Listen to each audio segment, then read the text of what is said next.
Selamat siang semuanya. Perkenalkan, nama saya Irma Nur Hasanah, salah satu staf pelayanan di Jasara Harja yang diberi amanat untuk mengisi acara sosialisasi pada hari ini. Sebelumnya, saya ucapkan terima kasih kepada Bapak dan Ibu yang sudah menyempatkan waktu dan berkenan hadir pada acara ini. Langsung saja, di sini saya akan menjelaskan mengenai Jasara Harja. Apa itu Jasara Harja? Jasara Harja adalah salah satu perusahaan yang mengelola asuransi bagi setiap pengguna jalan seperti penumpang angkutan umum, penumpang kendaraan pribadi, dan pejalan kaki. Namun, tidak semua kasus kecelakaan lalu lintas ditanggung oleh asuransi Jasara Harja.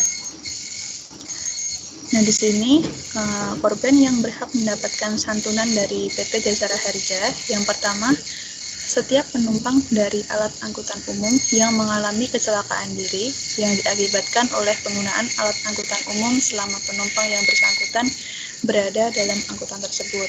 Kemudian, penumpang angkutan umum seperti bus yang sedang menyeberang laut dan menggunakan kapal feri mengalami kecelakaan dan akan diberikan santunan ganda.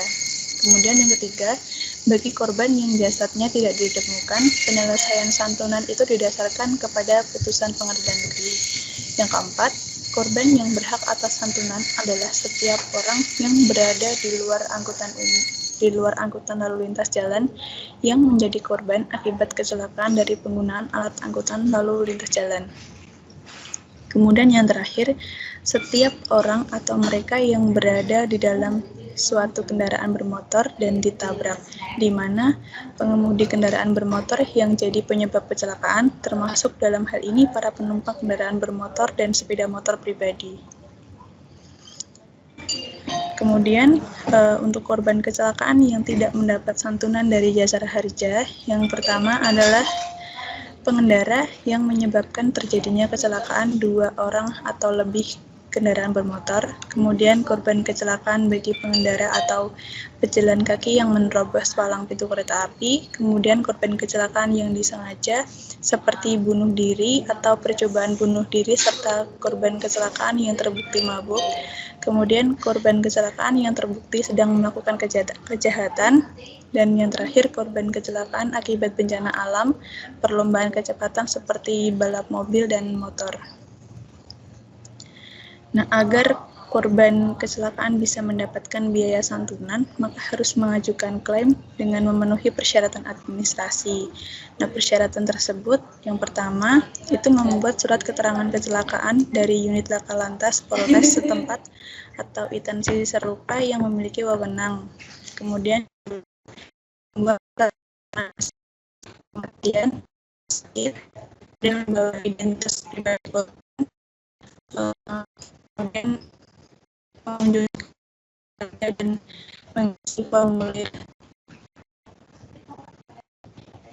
Yang pertama, formulir penjelasan formulir tingkat ketiga kesehatan korban, kemudian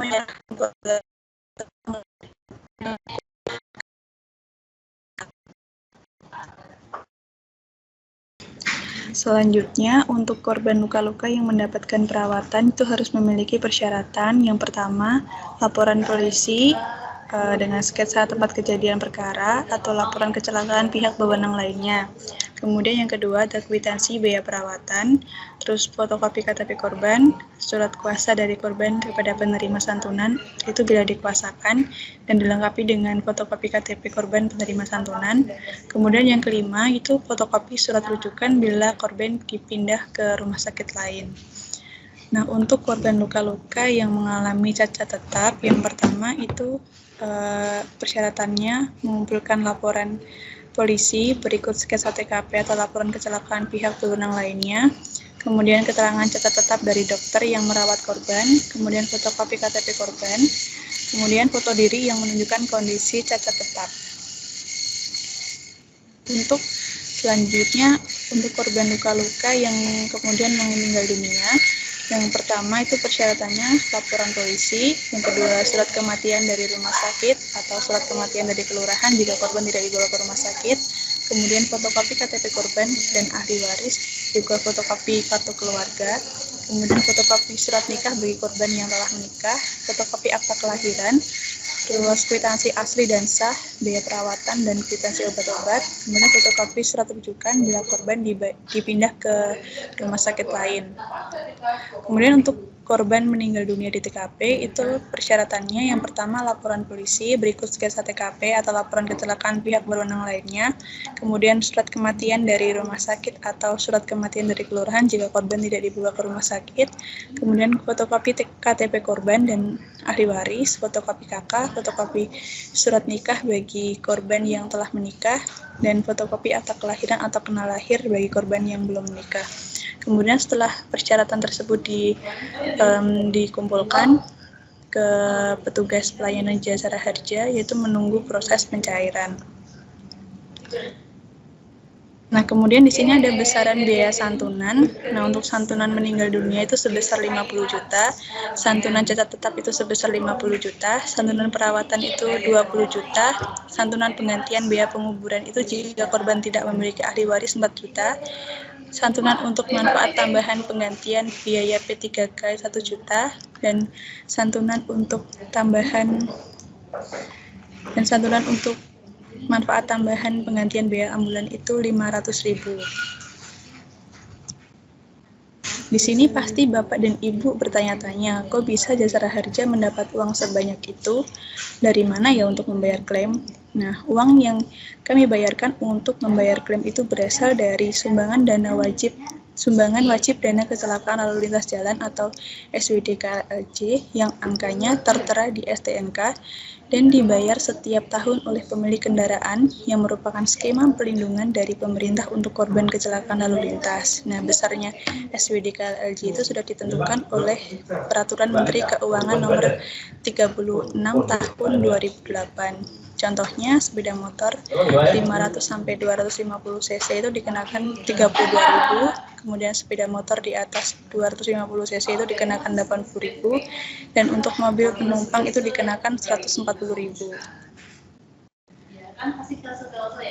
Jadi kurang lebih seperti itu informasi yang bisa saya sampaikan di acara ini. Jadi apabila Bapak dan Ibu mengalami hal-hal yang tidak diinginkan seperti yang saya sebutkan tadi, bisa langsung datang ke kantor Jasara Harja yang terletak di Jalan Melati, Kelurahan Bolakrejo, Kecamatan Sukoharjo. Tetapi senantiasa kita semua harus tetap berharap semoga dijauhkan dari hal-hal yang tidak diinginkan dan musibah lainnya. Sekian dari saya. Terima kasih. Selamat siang.